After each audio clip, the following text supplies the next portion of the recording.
오늘 믿음에는 갑질이 없습니다 라는 제목으로 함께 말씀을 나누겠습니다. 새밑 한파가 엄청나게 기승을 부립니다. 참 추우시죠? 네. 건강 조심하시고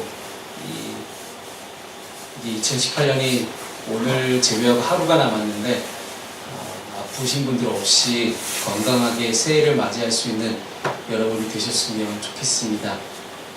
노블리스 오블리지라는 그런 말이 있습니다. 지도층이 가져야 할 덕목 이런 식으로 표현이 되는 그런 뜻인데, 노블레스는 귀족이라는 뜻이고 오블리지는 의무, 책임이라는 그런 뜻을 가지고 있습니다. 즉 이 말을 풀이하자면 상류 사회에 속한 사람은 사회 속에서 감당해야만 하는 책임과 의무가 따로 있다는 것을 뜻하는 단어가 노블리스 오블리주라는 그런 뜻입니다. 상류 계급에 속해 있지만 그에 따른 의무와 책임을 다하지 않으면 어떻게 될까요? 그 상류 사회에서 마땅히 해야 할 것을 하지 못했을 때 다른 사람들이 비방과 조롱거리가 될 것입니다. 우리 그리스도인은 예수를 아직 믿지 않은 많은 사람들과 비교했을 때 우린 믿음의 상류 사회를 살아가고 있습니다. 믿음이 없고 예수 그리스도를 알지 못하는 사람들은 전혀 깨달을 수가 없는 그러한 상류층의 특권을 우리는 누리며 살아가고 있습니다. 하나님을 믿는 사람들은 하나님께 기도할 수 있는 특권이 있고요. 하나님의 자녀로서 마땅히 누리게 되는 그런 축복과 특권들이 우리에게 주어집니다. 이렇게 믿음의 상류 사회에서 특권층으로 우리가 살아갈 때 우리가 마땅히 해야 될 그런 책임과 의무를 다하지 못한다면 그리스도인들은 세상 가운데 비방과 조롱거리가 되고 말 것입니다. 오늘 우리가 같이 함께 읽었던 이 성경 말씀에서도 예수님을 믿는 우리들이 마땅히 해야 할 것이 있음을 우리에게 말씀해주고 있습니다. 교회라는 공동체는 굉장히 다양한 사람들이 모여 살고 있습니다. 부자도 있고 가난한 자도 있고 권력을 가진 자도 있고 아무 권력도 없는 자가 있으며 많이 배운 사람도 있고 많이 배우지 못한 사람도 있습니다. 우리 어르신도 계시고 우리 어린 아이들도 있습니다. 각자의 환경이 다르고 자라온 배경이 다르기 때문에 우리의 얼굴도 다르고 성품도 성향도 모두 다릅니다. 그래서 어쩌면 교회 공동체 안에서 우리 모든 그리스도인들이 하나가 되는 것은 너무나 어렵고 쉽지 않은 길입니다.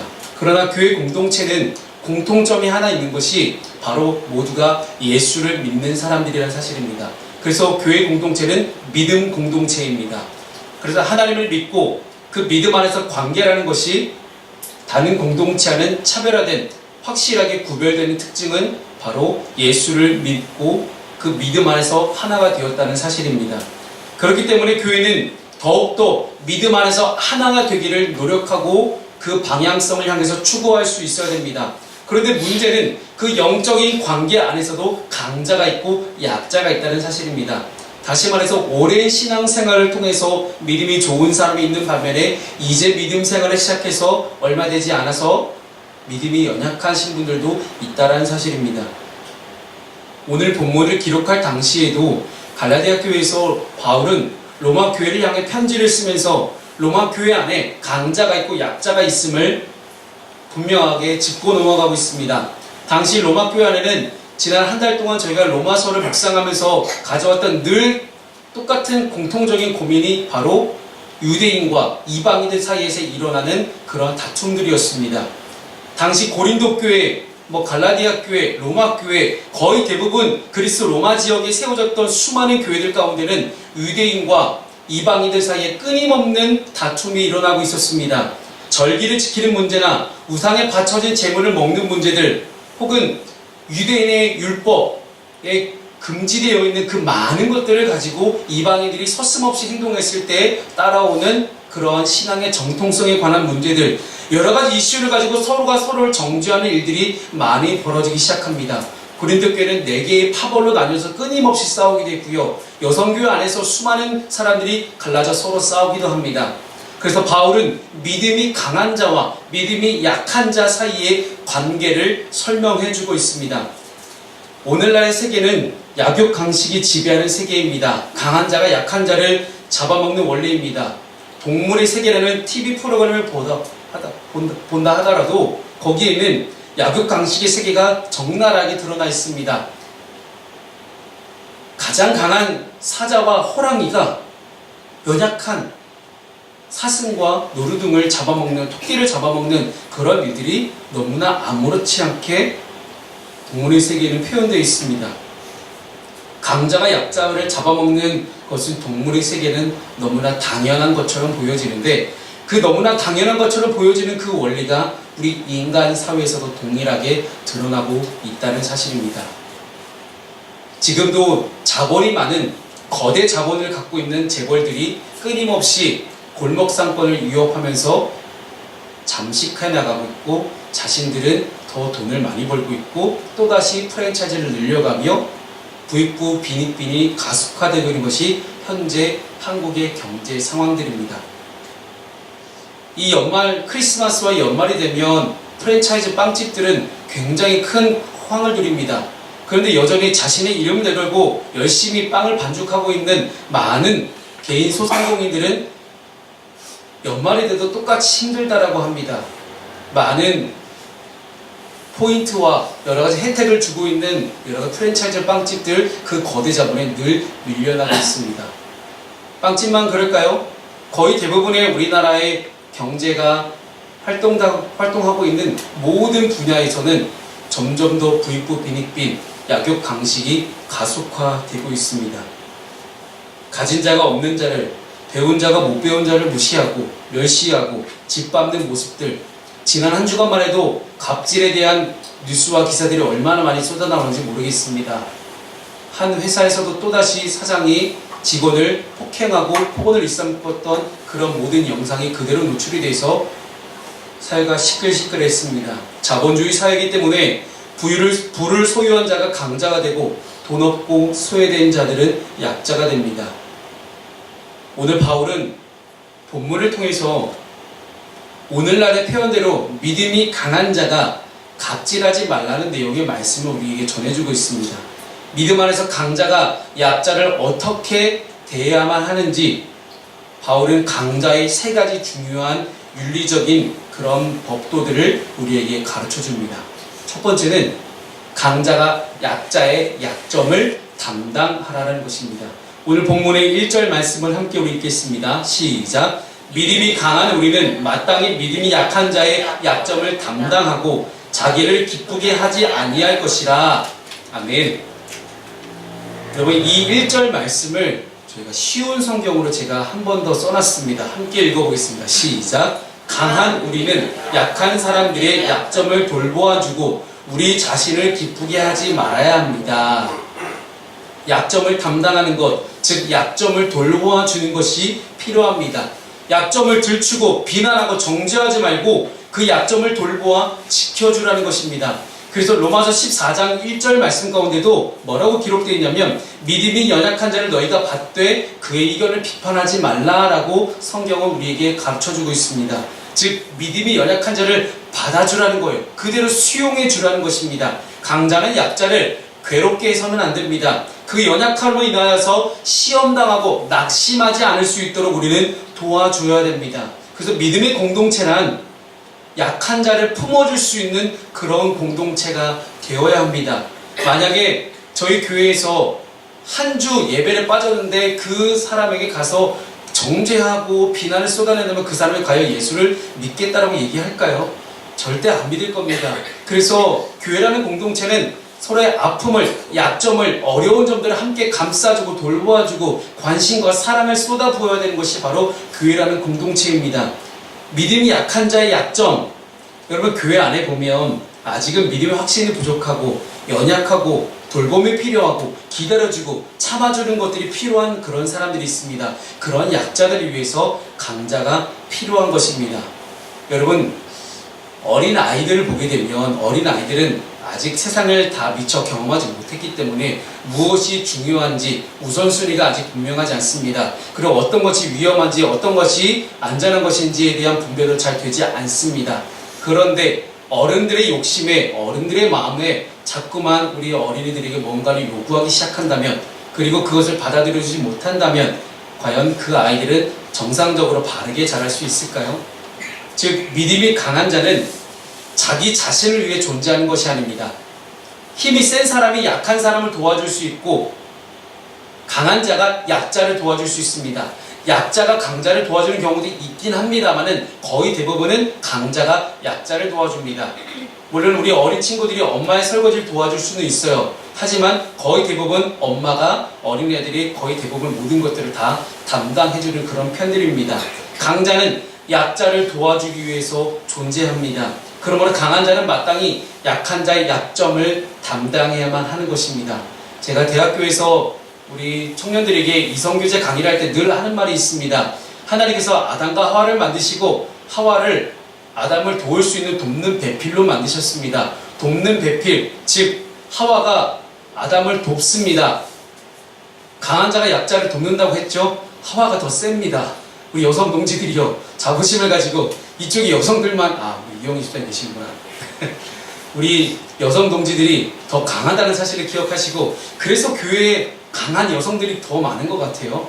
우리 한국교회는 여성과 남성의 비율을 돌아보면 여성의 비율이 훨씬 많은 것들을 보게 됩니다. 그리고 그들이 그렇게 좋은 신앙을 가지고 집에 가서 수많은 남성들을 섬기는 그런 광경들을 보게 됩니다. 여러분, 우리가 믿고 따르고 사랑하는 주님께서도 그렇게 하셨습니다. 우리 예수님께서는 죄로 인해서 약해질 대로 약해져서 죽을 수밖에 없고 이 죄를 이길 수가 없는 인간을 위해서 이 땅에 오셨습니다. 이 땅에 오신 그리스도는 약한 자들의 벗이 되어주셨고 약한 자들을 위해서 자신의 존재감을 드러내셨습니다. 여러분, 주님만큼 강한 분이 어디 있습니까? 물 위를 걸으시고 보리떡 5개와 물고기 2마리로 5,000명을 먹이시고 죽었던 나사로를 살리시고 많은 기적들을 일으키신 그분이 어찌 약한 자라고 할 수 있겠습니까? 누구보다도 세상에서 가장 강한 인간이셨습니다. 그런데 그분이 약자의 약점을 담당하기 위해서 이 땅에 오셨다는 사실입니다. 이 땅에 가장 강한 분으로 오셨지만 자신의 강함을 드러낼 때에 또 다른 강자를 무찌르기 위한 방법으로 자신의 강함을 드러내지 않으시고 오직 약자의 약점을 담당하고 받아주시고 다 수용해주기 위해서 자신의 강함을 드러내셨던 분이 바로 우리 예수 그리스도셨습니다. 철저하게 겸손하게 섬기기 위하여 이 땅에 오셨음을 우리는 기억하길 바랍니다. 자신을 희생하기 위해서 오셨던 분이 바로 우리 예수 그리스도셨습니다.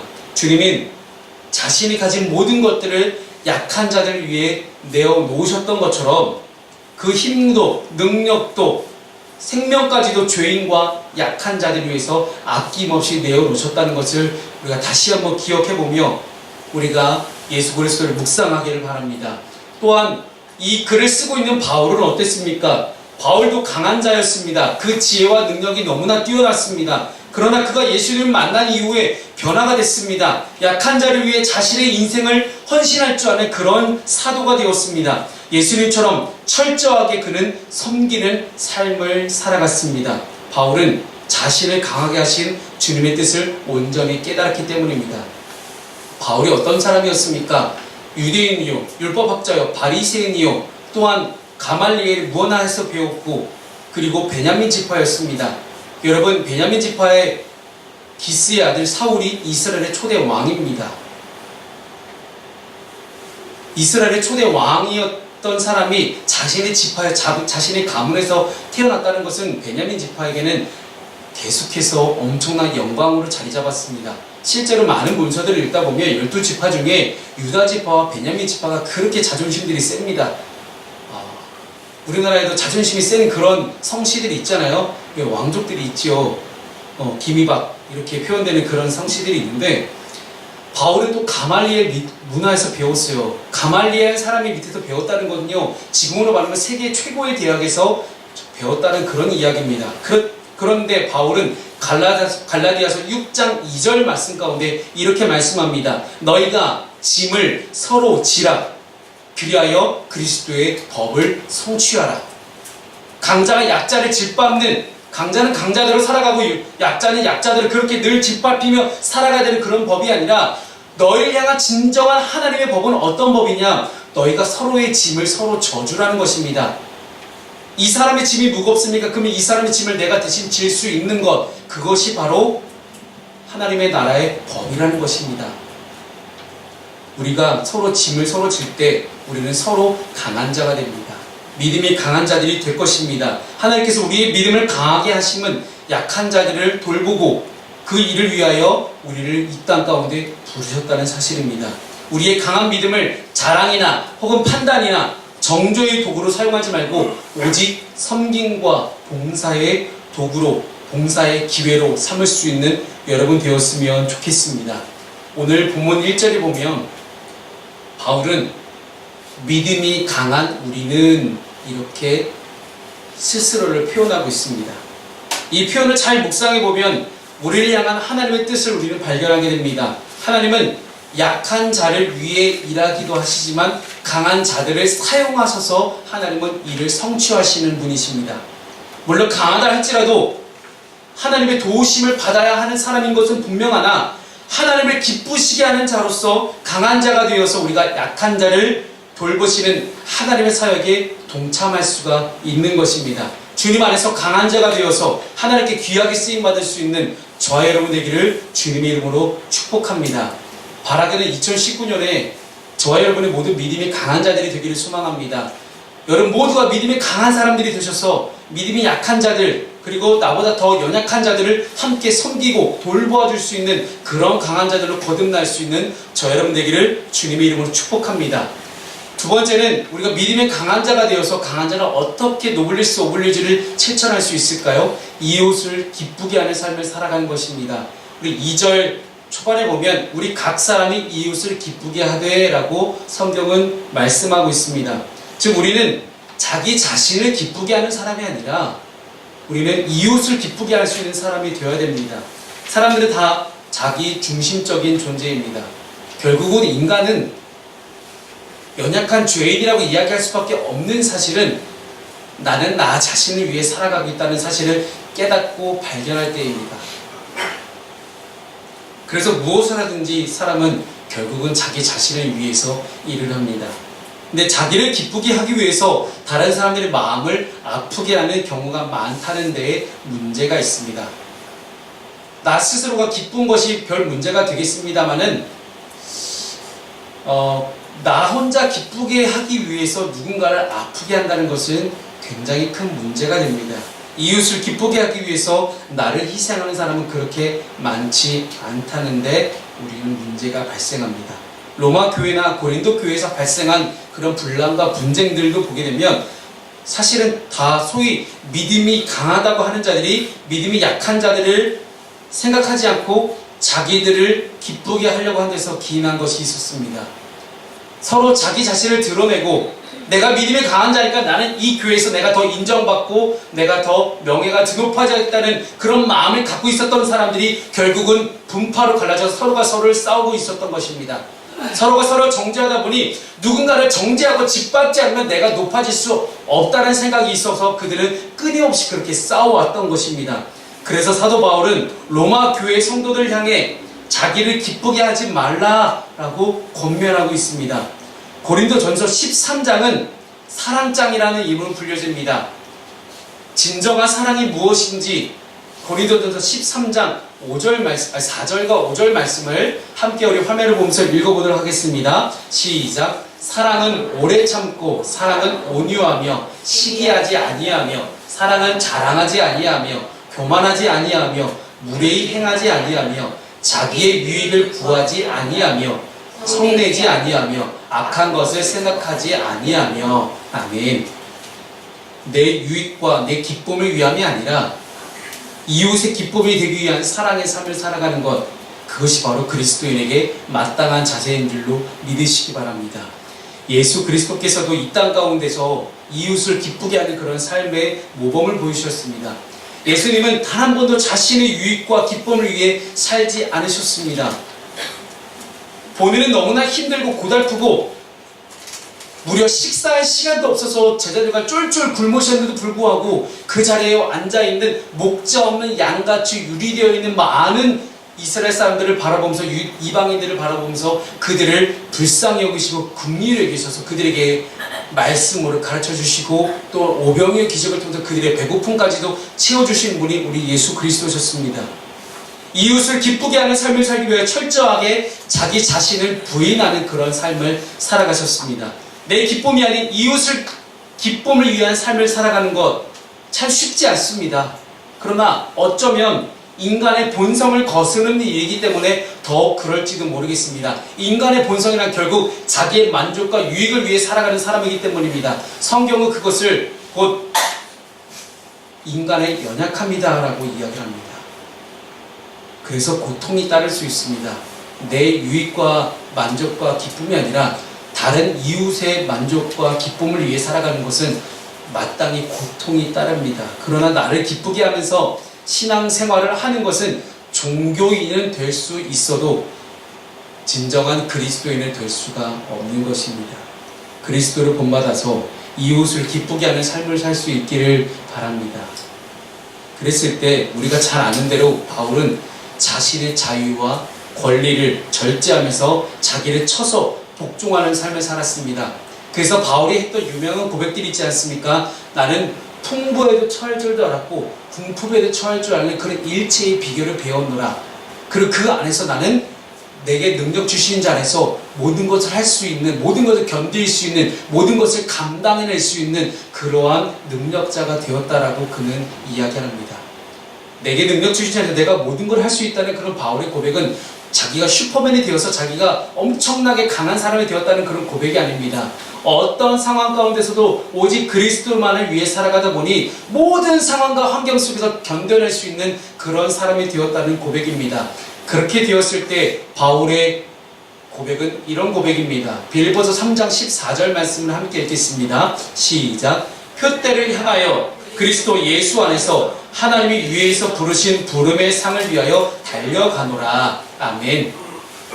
바울이 자기 자신을 쳐서 복종시킬 수 있었던 이유, 그렇게 잘났던 사람이 자신의 모든 스펙들을 다 종이장처럼 다 내던져버리고 그렇게 예수만 따를 수 있었던 이유는 위에서 부르신 부름의 상이 있음을 그는 알았기 때문입니다. 그리스도의 영광에 참여하는 것, 그것이 바로 바울에게 가장 인생의 위대한 목표였기 때문입니다. 우리 모두는 그리스도의 영광에 참여하는 자들이 되어야 됩니다. 그러기 위해서 우리는 기쁨이 아니라, 나 자신의 기쁨이 아니라 이웃의 기쁨을 위해 살아갈 수 있는 저 여러분 되기를 주님의 이름으로 축복합니다. 여러분, 말 한마디에 천냥빛을 갚는다라는 말이 있죠. 2018년 한 해를 살아가면서 여러분 얼마나 많은 말들로 사람들에게 기쁨을 주셨습니까? 혹은 얼마나 많은 말들로 누군가에게 상처를 주는 말들이 있진 않았는지 우리가 이틀 남은 올해를 되돌아보면서 한번 하나님께 회개할 수 있는 것들을 회개하고 누군가에게 용서를 구할 수 있다면 우리가 용서를 구할 수 있는 남은 이틀이 되기를 바랍니다. 내가 무심코 던진 말 한마디가 상대방의 마음을 근심하게 하는 일들이었다면 그 근심의 열매는 반드시 나에게 돌아옵니다. 교회 안에서 성도가 성도를 기쁘게 해야 되고, 가정 안에서 남편과 아내 간에 혹은 부모와 자식 간에 서로의 기쁨을 위해서 노력할 수 있는 그런 믿음의 강한 자가 되기를 주님의 이름으로 축복합니다. 마지막으로 세 번째, 우리가 믿음이 강한 자가 되어서 해야 될 사실은 선을 이루고 덕을 세워가야 한다는 사실입니다. 우리는 이웃의 기쁨을 위한 것이 단순히 상대방의 이웃의 기분을 맞춰주기 위한 것이나 아니면 상대방을 하여금 그냥 웃게 만드는 것이나 이웃이 원하는 일들을 돕는 그런 1차원적인 것을 할 때 끝나는 것이 아닙니다. 이웃을 기쁘게 하는 것은요, 선을 이루고 덕을 세우는 데 목적이 있음을 우리는 알아야 됩니다. 더 구체적으로 보게 된다면 이웃의 영적인 각성에 유익이 되는 그러한 일들을 우리는 할 수 있어야 됩니다. 그 일을 위해서 나 자신을 희생해서라도 그 필요를 채워주라라는 그런 말입니다. 선을 이룬다.